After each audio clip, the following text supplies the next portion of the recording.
12 का ये बायोलॉजी का पार्ट 2 वीडियो है, जिसमें पार्ट फर्स्ट वीडियो में हमने आप लोगों को एक पुष्प की संरचना के बारे में बताया था, जिसमें कुछ बेसिक पॉइंट बताया था कि उसमें जो है कैलिक्स क्या होता है, कोरोला क्या होता है, ठीक है, और पुंकेसर पुमंग के बारे में उसमें हमने पूरा डिटेल से आप लोगों को बताया था। तो उसी के आगे ये पार्ट 2 वीडियो है, जिसमें हम पुंकेसर की बात करेंगे। पुंकेसर क्या होता है, ठीक है। तो पुंकेसर या पुमंग इसको कहते हैं एंडोसियम, जिसको इंग्लिश में कहा जाता है। यह पुष्प का नर भाग होता है, यानी पुष्प का जो नर भाग होता है उसको हम पुंकेसर कहते हैं, ठीक है। प्रत्येक पुंकेसर के 2 भाग होते हैं, या हम कह सकते हैं 2 भागों में ये विभक्त होता है। पहला होता है तंतु, दूसरा होता है परागकोश। अगर तंतु की बात करते हैं, जिसको हम फिलामेंट कहते हैं इंग्लिश में, ठीक है, तो इसमें जो है पतला लंबा लचीला वाला जो भाग होता है तंतु कहलाता है। मतलब ये वाला भाग, ये जो पतला सा लचीला भाग होता है ये तंतु कहलाता है। दूसरी बात करते हैं परागकोश की, इसको इंग्लिश में एंथर कहते हैं, ठीक है। तो तंतु के ऊपरी भाग में स्थित फूली हुई संरचना तथा समानतया द्विपॉलिक संरचना परागकोश कहलाता है, ठीक। तो ये जो ऊपरी वाली भाग होता है तंतु का, ऊपरा वाला जो भाग होता है ये परागकोश होता है, फूली हुई जो संरचना होती है। और ये कैसी होती है, द्विपॉलिक होती है, मतलब 2 भागों में ये क्या होती है, विभक्त होती है, द्विपॉली संरचना होती है, ठीक। अगर परागकोश का हम अनुप्रस्थ काट देखते हैं, मान के चलिए कि ये परागकोश है यहाँ से, ठीक है, अगर इसका हम अनुप्रस्थ काटते हैं, ठीक है, तो कुछ इस प्रकार से संरचना हमको दिखती है। ये वाला पॉइंट गलत है। तो इस प्रकार से कुछ इसमें संरचना दिखती है, जिसमें 4 पॉली में ये विभक्त हो जाता है, ठीक है। अगर इसको हम यहाँ से TS इसका काटते हैं, ट्रांसफर सेक्शन, ठीक है, तो ये 4 पॉली में ये विभक्त हो जाता है। और ये वाला जो भाग होता है, ऊपरी वाला भाग इसका जो है यहाँ से, ये परागकोश होता है, और इसके अंदर जो है परागकण पाए जाते हैं। ये छोटी छोटी संरचनाएं जो दिख रही हैं आप लोगों को, ये परागकण होता है, जो कि परागकोश के अंदर ही पाए जाते हैं। नीचे वाला जो भाग होता है वो तंतु होता है। अब देखिए, परागकोश 2 पॉलियों का बना होता है। हमने बताया आप लोगों को ये परागकोश है, तो ये 2 पॉलियों का ये बना होता है, ठीक है। इन्हें द्विकोष्ठी कहते हैं, ठीक है, तथा प्रत्येक पॉली में 2 कोष्ठ होते हैं, यानी कि परागकोश 2 पॉलियों का बना होता है और प्रत्येक पॉली में 2 कोष्ठ होते हैं, जिन्हें हम जो है द्विकोष्ठी कहते हैं, ठीक। परागकोश को अनुप्रस्थ काटने पर जो है क्या होता है, परागकोश एक 4 दिशीय संरचनाएं होती हैं। यानी अगर इसका हम अनुप्रस्थ काटते हैं परागकोश का, तो 4 दिशीय संरचनाएं हमको मिलती हैं, जिसमें चारों कोनों पर लघु बीजाणुधानी समाहित होता है। यानी परागकण इसको बोलें या लघु बीजाणुधानी बोलें, ठीक है, दोनों एक ही है। तो इसमें जो है चारों कोनों में लघु बीजाणुधानी समाहित होती है। यह लघु बीजाणुधानी आगे विकसित होकर पराग पुटी यानी पोलन सैग बन जाता है, ठीक। आगे चलकर जब इसका विकास होता है तो ये विकसित होकर जो है पराग पुटी में ये बन जाता है, ठीक है। तो परागकण या लघु बीजाणु पादप का नर युग्मोद्भिद होता है, ठीक।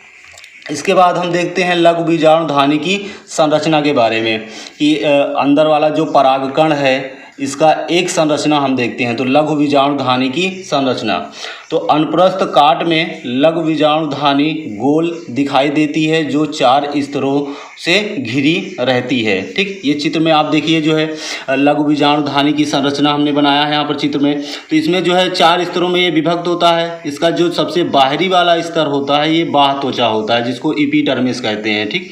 और उसके अंदर वाला जो भाग होता है तो वो होता है अंतःस्थिसियम, जिसको एंडोसियम कहते हैं इंग्लिश में। और इसके फिर नीचे वाला जो भाग होता है वो मध्य परत होता है, मिडल लेयर जिसको हम कहते हैं इंग्लिश में। और उसके अंदर वाला जो भाग होता है वो टेपिटम होता है। और उसके अंदर जो छोटी छोटी संरचनाएं आपको दिख रही हैं वो लघु बीजाणु मात्र कोशिकाएं होती हैं।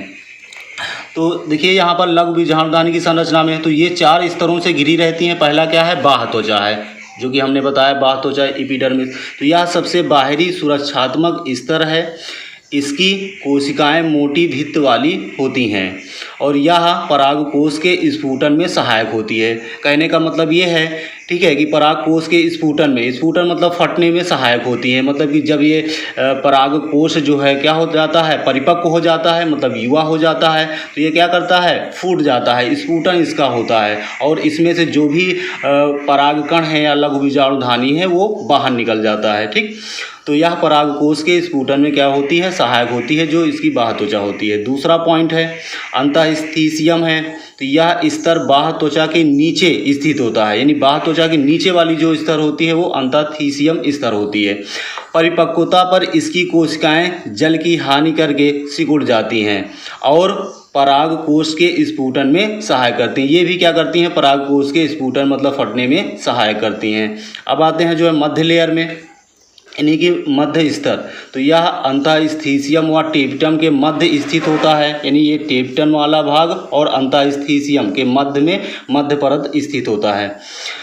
ये पतली भित्त वाली कोशिकाओं से बना होता है। ये भी परागकोश के स्फुटन में सहायक होती हैं, यानी मध्य वाला जो स्तर होता है ये भी परागकोश जब परिपक्व हो जाता है तो वो फटने लगता है, तो उसमें भी ये भी सहायक होती हैं। ठीक, अब इसके आगे देखते हैं। अगला वाला जो है चौथा है टेपिटम। यह सबसे आंतरिक स्तर होता है, यानी अंदर वाला सबसे भाग होता है जो पराग कणों या लघु बीजाणु को पोषण प्रदान करता है। तो टेपिटम वाला जो भाग होता है, अंदर जो परागकण या लघु बीजाणु होते हैं उनको जो है भोजन, यानी पोषण मतलब भोजन उसको प्रदान करता है। ठीक, लघु बीजाणु धानी के केंद्र में बीजाणु जन उत्तक उपस्थित होता है जो अर्धसूत्री विभाजन द्वारा लघु बीजाणु चतुष्क बनाता है। ठीक, देखिए जैसे कि हम यहाँ पर आपको दिखा रहे हैं लघु चतुष्क, यानी ये चार भागों में ये क्या हो जाता है, विभक्त हो जाता है, इसी को हम लघु चतुष्क कहते हैं। ठीक, फिर उसके बाद परागकोश परिपक्व हो जाता है। परागकोश क्या हो जाता है, परिपक्व हो जाता है, तो उसका स्फुटन होता है जिससे लघु बीजाणु बाहर निकल जाते हैं। ठीक है, जैसे कि हम चित्र में आपको दिखा दें, यहाँ पर परिपक्व हो गया है, परागकोश क्या हो गया है, परिपक्व मतलब युवा हो गया है, जिसमें जो भी परागकण हैं वो उनका क्या हो गया, स्फुटन, यानी कि पूरे परागकोश का स्फुटन हुआ है, मतलब फट गया है और इसमें से जो परागकण हैं या लघु बीजाणु हैं वो क्या हो गए हैं, बाहर निकल गए हैं। ठीक, तो अब यहाँ पर कुछ इम्पॉर्टेंट चित्र है जो कि एग्जाम में पूछे जाते हैं। जैसे कि पहला वाला है अपरिपक्व परागकोश की अनुप्रस्थ काट का सचित्र वर्णन कीजिए या चित्र बनाइए। ठीक है, तो ये एग्जाम में डायरेक्टली पूछा जाता है केवल चित्र बनाने के लिए, या ऐसे भी क्वेश्चन बन सकता है कि आवृत बीजी पौधों में अपरिपक्व परागकोश की अनुप्रस्थ काट का केवल नामांकित चित्र बनाइए। ठीक, तो ये अपरिपक्व परागकोश की अनुप्रस्थ काट की संरचना है।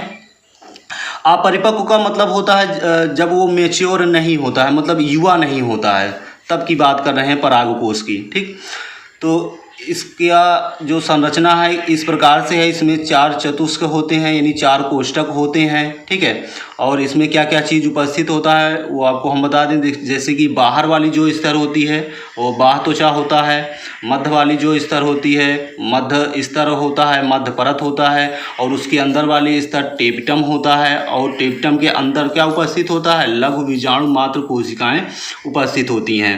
ठीक है, और परागकोश भित्ति भी इसके अंदर उपस्थित होता है। और यहाँ पर जो सबसे इम्पॉर्टेंट है, ये समाहन बंडल यहाँ पर पाए जाते हैं। कुछ इस प्रकार से जो संरचनाएं होती हैं वो समाहन बंडल होती हैं।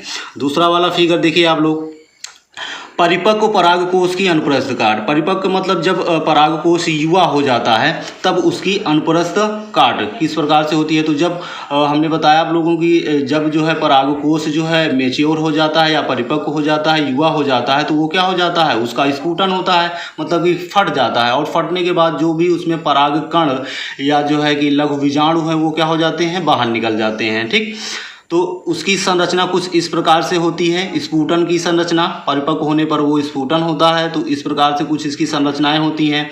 इसमें भी देख लीजिए आप लोग, जो है बाहर की स्तर जो होती है वो क्यूटिकल लेयर की बनी होती है, अधिचर्म जिसको हिंदी में कहते हैं, तो क्यूटिकल लेयर की बनी होती है जो बाहर की स्तर होती है। ठीक, और यहाँ पर जो है रंध्रक होता है, यहाँ पर क्या होता है, ये रंध्रक होता है, और अंतः स्तर होता है, इंडोडर्मिक होता है, अंतः स्तर होता है, यानी कि बाहर वाली स्तर क्यूटिकल लेयर होती है और उसके अंदर वाली जो होती है वो अंतः स्तर होता है, ठीक।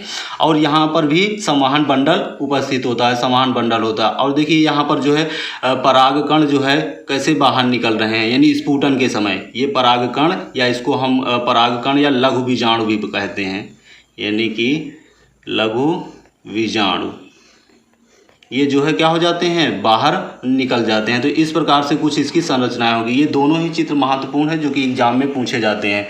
परिपक्व परागकोश की अनुप्रस्थ काट और अपरिपक्व परागकोश की अनुप्रस्थ काट और परिपक्व परागकोश की अनुप्रस्थ काट। तो इसको दोनों को आप लोग बना लीजिए चित्र में जो है, और इसका अच्छे से जो है अभ्यास करिए। तो वीडियो को यहीं तक रखते हैं। Thanks for watching video.